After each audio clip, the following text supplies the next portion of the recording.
This is Sharisha Nakot from Retail Television, and I am your host for today. Together with us are Dr. Professor Pablo S. Blasa Aledo, Director of Institutional Relations from Universidad Católica San Antonio de Murcia in Spain, and Mr. Vinit Rogani, Director of Brits Imperial University College in Sharjah. Today we are going to discuss about academic challenges of Industry 4.0. 21st century skills are required for 21st century education system. This has given rise on the Education 4.0 talk in the context of Fourth Industrial Revolution. Fourth Industrial Revolution focuses on the smart technologies, artificial intelligence, and robotics. So it is important for us to settle on the methods of teaching and learning, and also the skills needed by our students in terms of preparation for the Fourth Industrial Revolution. So I'd like to start with you, Dr. or Professor Pablo. Is there really a need for Education 4.0? Obviously, there is a need. Don't forget, universities have always been places for change. Universities are there to promote research, innovation, and development. And therefore, they are leading, they are at the frontier of knowledge. And what happens inside the universities typically is transferred to society and specifically to companies. Don't forget that, for example, development companies like Facebook today were invented and were conceived at the dormitories at Harvard University, or companies like Google, as we will know, they were developed by professors inside Stanford University. So universities must always be connected with the business in their surrounding, and they are there to serve and to help develop and improve methods, technologies, and knowledge. And our student obviously must be trained inside the classroom to serve society from outside the classroom. And there we play a very important role, obviously, to transfer and to channel invention and development to society. Okay, so Mr. Vinit, I'd like to ask you this. What are the major challenges of Industry 4.0 in terms of academia? Wow, that's like probably a whole show itself dedicated to that question that we could have, because just recently I'm going by World Economic Forum data, which they came up with, that the 50% of the jobs that are going to be there in 2030 currently don't even exist. So, as academia or as universities or colleges, the problem is, how do you teach skill sets to students which don't even exist now, for jobs which don't even exist now? That is where I guess the new generation, where the digital revolution has come in, is has accelerated a lot of changes that were already happening inside the world.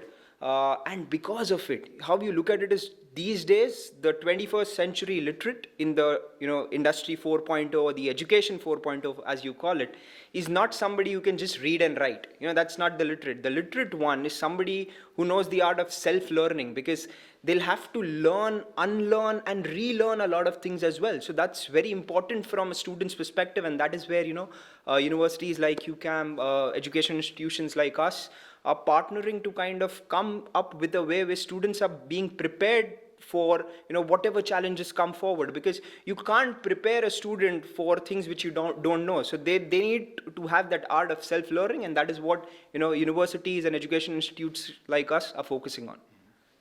Okay, so talking about preparation, what would be the preparation required in the transformation from conventional to Education 4.0?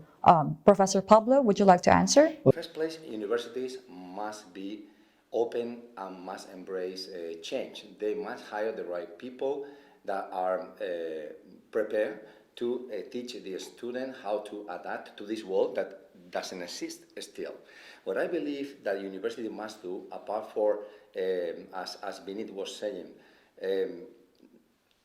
teaching a student to acquire habits for self-development and for self-learning, is as well to provoke a change, in the sense that what will be needed in the future, I believe, in order to lead great corporations or companies, or to lead people in any field, is judgment. Machines and technologies, logarithms in the internet, artificial intelligence and robotics, all these things will provide human beings with enormous amount of information, but only human beings will be able to judge. And great mistakes, great blunder happening today in the world, it happens not because of the machines, it happens because human beings are leaders, leaders of nations, leaders of companies, leaders of universities. They do not judge correctly the situation. And we must therefore teach our students to be great judges. Okay, so one last question for Mr. Vinit.